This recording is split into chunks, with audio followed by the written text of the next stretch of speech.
Hey guys, welcome back. This is MD. I'm just gonna jump ahead and start the topic.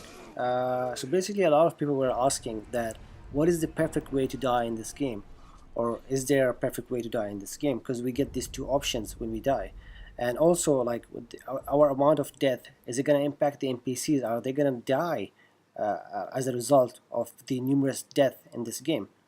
So basically, when you at the beginning of this game, actually during like the fourth or the third time of your like death, you're gonna wake up in the dilapidated temple, and the sculptor is gonna explain this whole uh, disease and the unseen aid mechanics. Basically, it's a vague explanation, and you will learn it as you progress through the game. So basically, what happens is like there is this meter in the background. So whenever you die, it's going to increase. So the disease spreads the more you die, and one of the NPCs that you talked with is going to get infected. So when that NPC gets infected, then he will be unable to you will be unable to continue his quest line basically. And at the same time, whenever you die, you will lose half of your XP and half of your sin. So whatever amount you have, you're going to lose them. And of course, the higher the amount, the bigger the amount, the more painful it is basically. Because I had like 20,000 sin, and I died once by mistake, and I lost 10,000. So basically, to avoid that, we have the unseen aid, which is maximum at 30%. It's not gonna get more. So basically, of like each 3 death, we have a 1 chance of not getting that penalty. So basically, the thing is like, to the perfect way to die in this game, there's actually none. So as long as you don't respawn at an idol, you're good to go. You get what I mean? Like for example, we have these pink circles. So this means we have a resurrection power. So when you're resurrected at a battle or like inside the field, it does not count towards the disease. So basically, what are you using here? You're using, so whenever you die, right? You're gonna use the life force of the people around you to like wake up again at an idol. So this is why the disease is spreading. But when you're gonna like resurrect yourself in the battlefield, you're using your own life force or the life force of the enemies that you accumulated during your fights. Because you know when you like hit or like deal a death blow, you're gonna like fill up your or meter, and you will have another chance to revive. So basically, this resurrection power at the battlefield is better for you than dying and waking up on the what's it called, on one of the idols.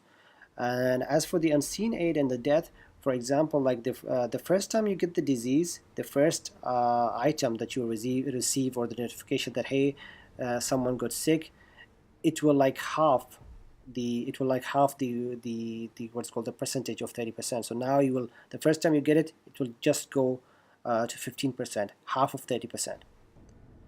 And the next time you get one, it will count at 2%. And the thing is like it's not consistent. Sometimes you're just gonna like get one person will be infected or like inflicted, and you will reach 15%. Then the second time you see the notifications, it's just gonna be 1%. Sometimes it's gonna be 2%. Sometimes it's gonna be 3 or 4. It like it's random. And the thing is like the minimum percentage is not going to go lower than that, is like 3%. So no matter how many times you die, like maybe thousands of times, it's not going to go below 3%. So the first time 50%, and then if you like die more, you'll get another notification saying that another person is sick, so it's going to get to 13%. Then another person gets sick, it's going to go to 11%, and so on, so on, so, and it will reach 3%. It's not going to go below 3%. That's the bare minimum basically.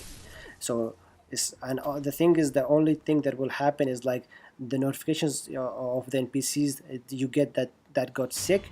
These are the only NPCs that got sick, and these are the only NPCs that you won't be able to interact with their quest lines. So if they're like in a shop, or if it's the sculptor, you will still be able to buy items, you will still be able to like upgrade your prosthetic arms, but if there's a quest line, you will not be able to do that. And don't worry, nobody will die. Even if you like die like 1,000 times, the only thing that will happen is like they get sick. That's it basically. Nothing more. So don't worry, because the thing is like I spent like countless hours trying to like do both. So I died like I chose 300 more than 300 times, choosing just direct. So I die, I pressed the L1 direct death.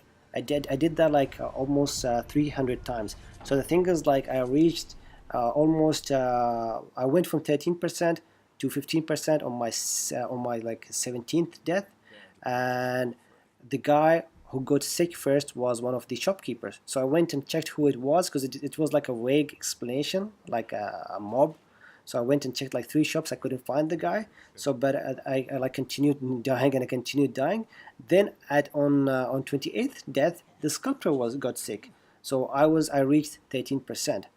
Then I kept dying, and I kept dying, and I kept dying, and until 39th. So when I reached my 39th death, almost 4 people got sick. So I reached 7%.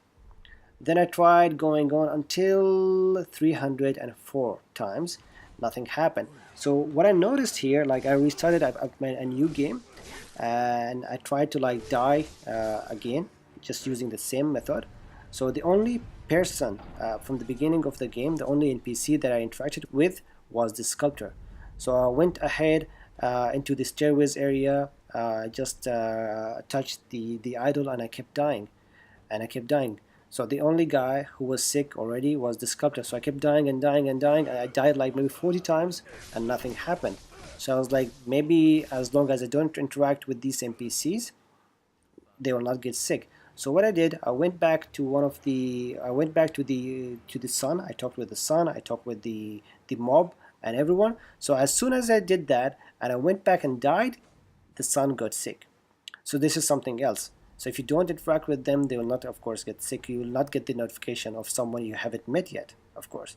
So basically, if you like if you didn't meet all of the NPCs in the game, so maybe you will end up reaching like 5% or 7%, because that means that's the minimum for you, because that you didn't like meet all of the NPCs basically. So that's good, because like when I like reached 7%, that means and I was like mid game, so maybe I haven't met still the NPCs who are in the what's that called, maybe in the Fountainhead Palace or somewhere else. So I opened an old save file. So that's one thing that you need to remember. And basically, these are the things that you need to consider. There is no perfect way to die in this game. There's nothing. So basically, as long as you don't wake up or respawn at an idol, then you're good. But if you respawn at an idol, then yeah, someone will get sick. Someone you interacted with will get sick. And also note that I used the dragon droplet to restore the unseen aid and the sickness, and I haven't spoke with anyone. So as soon as I restored it and I tried to die, I actually died 70 times without anyone getting sick. So maybe as long as you don't interact with them when you use the Dragonrot, and you just go and kill the bosses or anyone like that, you will not get anyone sick. Maybe as long as you didn't talk with them. The only thing that will happen is like you losing like half of your sen or half of your experience. That's it. So yeah, these are the things, and no worries, the NPCs will not die unless if it's part of the quest line, like the mother and the son. They will die after you kill the butterfly in the Hirata state, and so on. Otherwise, you cannot like harm them like with your sword. I tried that, it's not gonna happen. I tried dying like 300 times, nothing happened to them. So yeah, don't worry about these Dragonrot disease like impacting them. And yeah, that's it guys, this experiment of countless hours that I made, and these are the conclusions that I reached. And yeah, I hope it helped you guys with you, and I hope I answered these questions that you have. And if I missed anything, and if you want more explanation on these things, please drop a comment. And if you want to see more, this is going to be actually my last video on Sekiro. I'm just gonna take a break for a while, and then come back with hopefully Days Gone. And yeah, see you guys in our next videos. And if you haven't like watched our previous video, please do that. It's gonna help us a lot. Please like and share this video with your friends, and comment if you want to see what you want to see more, what do you want us to cover.